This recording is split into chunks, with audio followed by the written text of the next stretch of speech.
पंजाब में स्थित सिख धर्म के 3 तख्त साहिबान वाले शहरों को पावन शहरों का दर्जा देना पंजाब सरकार के लिए बड़े सौभाग्य की बात है। ये शहर है श्री अमृतसर साहिब, श्री आनंदपुर साहिब और तलवंडी साबो। ਇਹ ਤਿੰਨੋਂ ਤਖਤਾਂ ਦੇ ਸ਼ਹਿਰਾਂ ਨੂੰ ਪੰਜਾਬ ਦੇ ਅਧਿਕਾਰਤ ਪਵਿੱਤਰ ਸ਼ਹਿਰ ਵਜੋਂ ਐਲਾਨ ਕਰਨ ਦਾ ਫੈਸਲਾ ਕਰਦਾ ਹੈ। हाँ तो भाइयों और बहनों, योगी आदित्यनाथ का जो साम्राज्य खड़ा किया गया था, बुलडोजर वाला साम्राज्य, वो इस बार कोर्ट में इस कदर फजीहत का पात्र बन गया, इस कदर फजीहत का पात्र बना है कि हाई कोर्ट ने 20 लाख रुपए का सीधे जुर्माना ठोक दिया है। यानी कि बुलडोजर बाबा की बुलडोजर पर एक बड़ा प्रहार कोर्ट के जरिए किया गया है। ये वही बुलडोजर है जिससे योगी शासन में, बीजेपी शासन में न्याय का प्रतीक कहा गया कि बुलडोजर से हम न्याय करते हैं। न्याय कैसे होता है?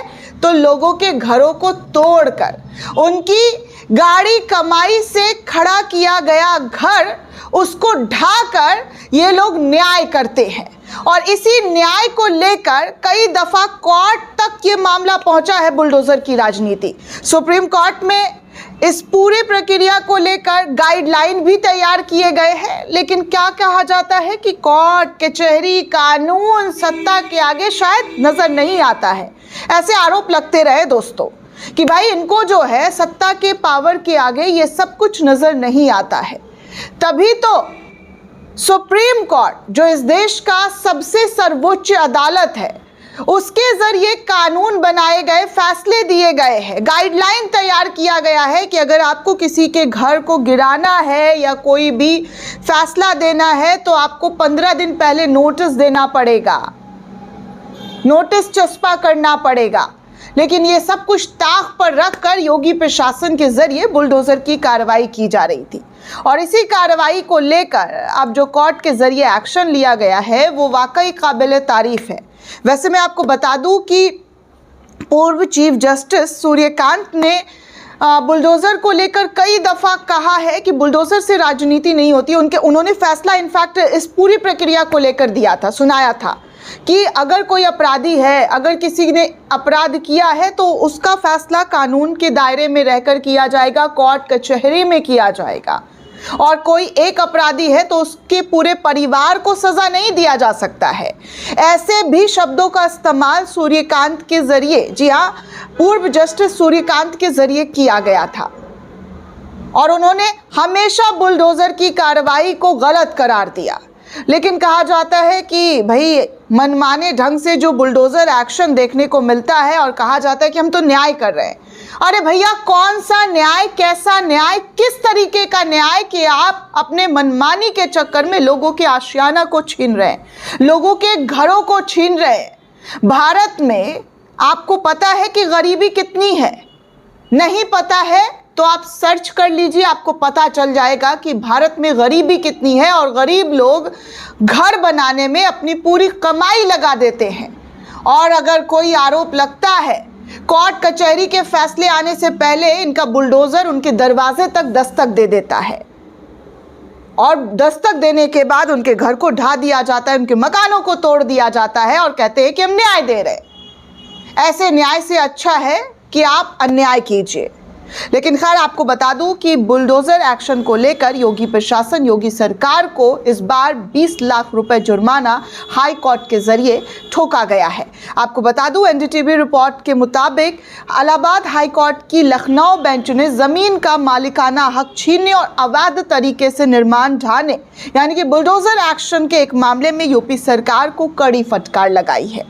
कोर्ट ने न केवल पीड़ित को न्याय दिया है, बल्कि प्रशासनिक अधिकारियों की मनमाने तरीके से जो कार्रवाई की गई है उस पर 20 लाख रुपए का भारी भरकम हर्जाना भी लगाया है। यानी कि अब जिन प्रशासनिक अधिकारियों के जरिए मनमाने तरीके से बुलडोजर एक्शन की कार्रवाई की गई थी, उसको लेकर 20 लाख रुपए जो है देने पड़ेंगे। ये विवाद रायबरेली जिले के देवंदपुर गांव का है दोस्तों, जहां पर याचिकाकर्ता सावित्री सोनकर का नाम सरकारी राजस्व रिकॉर्ड की जमीन में मालिक के तौर पर दर्ज था। इसके बावजूद संबंधित एसडीएम ने 10 फरवरी को राजस्व संहिता की धारा 38 का इस्तेमाल कर बिना किसी सुनवाई के सावित्री का नाम हटा दिया, जमीन को ग्राम सभा का घोषित कर दिया और 24 मार्च को वहां जो बना हुआ निर्माण था, जो घर था, उसको ढा दिया गया। बाद में ये ज़मीन जीएसटी विभाग को भी सौंप दिया गया। इस तरीके की कार्रवाई जो है वो की गई है। ये विवाद रायबरेली जिले के देवानंदपुर गांव का बताया गया दोस्तों। जस्टिस आलोक माथुर की सिंगल बेंच ने जब इस पूरे मामले पर सुनवाई की तो सुनवाई करते हुए प्रशासन की कार्यशैली को अवैध करार दिया है। जी हाँ, फिर से मैं एक बार रिपीट कर दूं कि कोर्ट ने जस्टिस आलोक माथुर की सिंगल बेंच ने इस पूरे प्रक्रिया में सुनवाई करते हुए प्रशासन की कार्यशैली को अवैध करार दिया। अदालत ने अपने आदेश में कहा कि विवादित जमीन का कब्जा तुरंत याचिकाकर्ता यानी कि सावित्री सोनकर को लौटाया जाए। इसके साथ ही हाईकोर्ट ने उत्तर प्रदेश सरकार को आदेश दिया है कि वो 2 महीने के भीतर मुआवजा की ये राशि याचिकाकर्ता को दे। इतना ही नहीं, कोर्ट ने राजस्व अधिकारियों की भूमिका पर संदेह जताते हुए अपर मुख्य सचिव स्तर के अधिकारी को इसकी जांच के भी आदेश दिए हैं। कोर्ट ने अपने फैसले में स्पष्ट रूप से कहा है कि रिकॉर्ड में बदलाव करने से पहले याचिकाकर्ता को कोई नोटिस नहीं दिया गया और ना ही उसका पक्ष सुना गया, तो ये पूरी कार्रवाई प्राकृतिक न्याय के सिद्धांत के विरुद्ध और सत्ता के दुरुपयोग माना जाएगा। इस तरीके की बातें जो है कोर्ट के जरिए दोस्तों योगी सरकार के बुलडोजर राजनीति को लेकर कही गई है।